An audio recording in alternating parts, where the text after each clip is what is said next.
Great, thank you for all for coming here today. My name is Eric Epstein, and we have a very delightful panel here who are the probably foremost experts in all of Stanford University.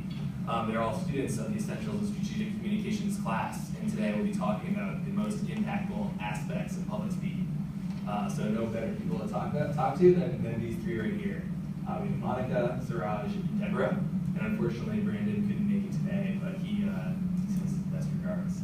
So I wanted to kick it off quickly with Monica, and just as we're going to let each of the panelists come through and determine what you believe is the most impactful aspect of public speaking. Great, thank you. Oh, straight off the top. Yeah. Okay. What do you believe is the most impactful aspect of public speaking? So Eric, thank you for your question. For me, in my experience, what I've learned in the class thus far is that the most impactful aspect of public speaking is providing a hook. And what I mean by that is just something that the audience walks away with that's memorable. I'll give you an example of an untrue story that I think does have a really nice hook.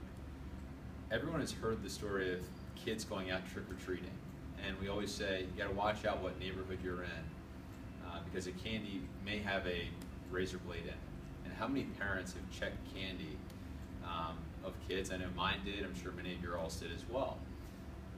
The fact is that no candy has ever been registered to ever have a razor blade in it.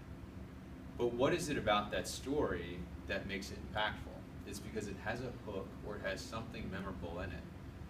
The very graphic image of a razor blade in an apple or a razor blade in a piece of caramel creates something that's seared into our memories that can be used for both the bad but also for the very positive and strategic communication. Giving them references to things that matter to them as an audience. Great, thank you, Deborah. And that's very insightful. Thank you so much. Suraj, I was very intrigued by one fact that you said, that people gain a first impression of someone within 15 milliseconds. So what is the most effective way to grab someone's attention and make sure that they have a positive impression within that first little bit? Most of Instead of Suraj. yeah, Okay. and you can build on this. So Suraj said people make first impressions within 15 seconds. So if you want to build on that, and then what's the most effective way to do that? Sure, so I completely agree with what Suraj said about the first 15 seconds. Often I found the most compelling aspects of the first 15 seconds are when you tell a story or evoke some very strong emotion in someone. So think about what Martin Luther King did to really incite his audience, to really get them riled up, to grab their attention. He started with a story, or various points within his speech, he had a story that was very emotional and that connected to so many points in the audience, and I think the use of story making in that first portion is important.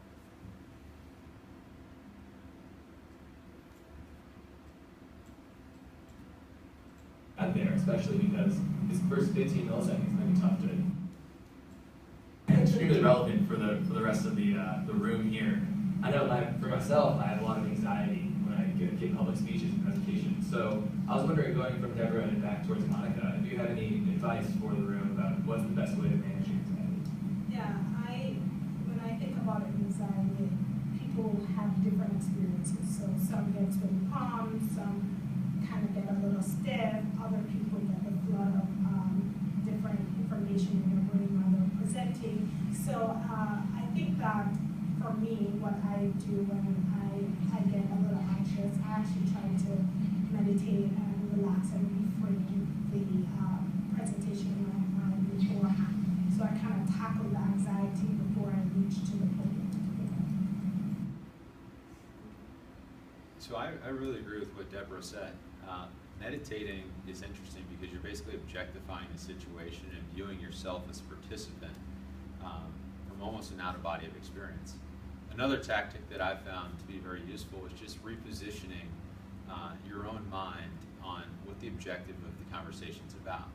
So an example of that would be, it's not a performance.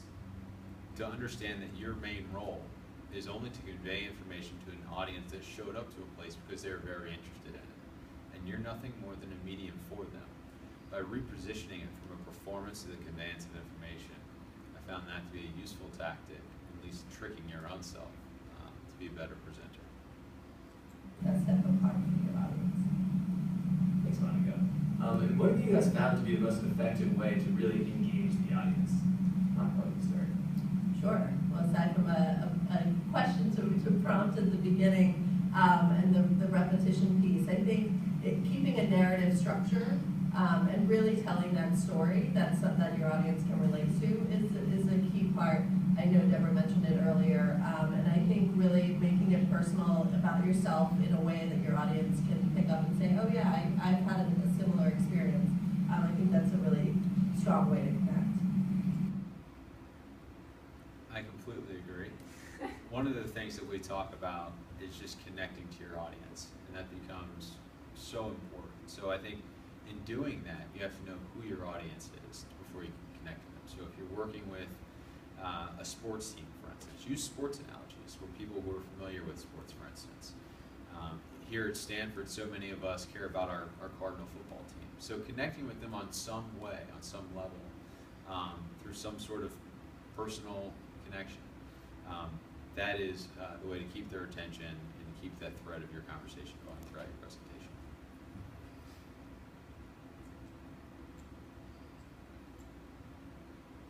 In that situation where it's appropriate to humans.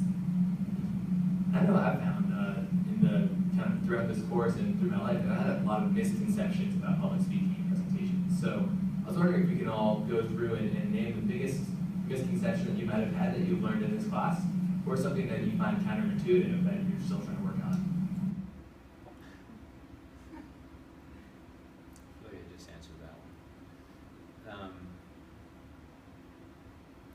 The biggest misconception for me, and I'll say it again, is just simply that you view your speaking to be a performance. I think there's also a big misconception out there that an audience is sort of against you, that people are going to be eager and ready to laugh and sneer at your mistakes if you do in fact screw up. That couldn't be further from the truth. So many of us actually suffer from secondary embarrassment that we hate to see other people screw up, particularly in a public speaking situation. So by viewing those in the room to be your allies rather than your foes, that again repositions your mind to be a better public speaker.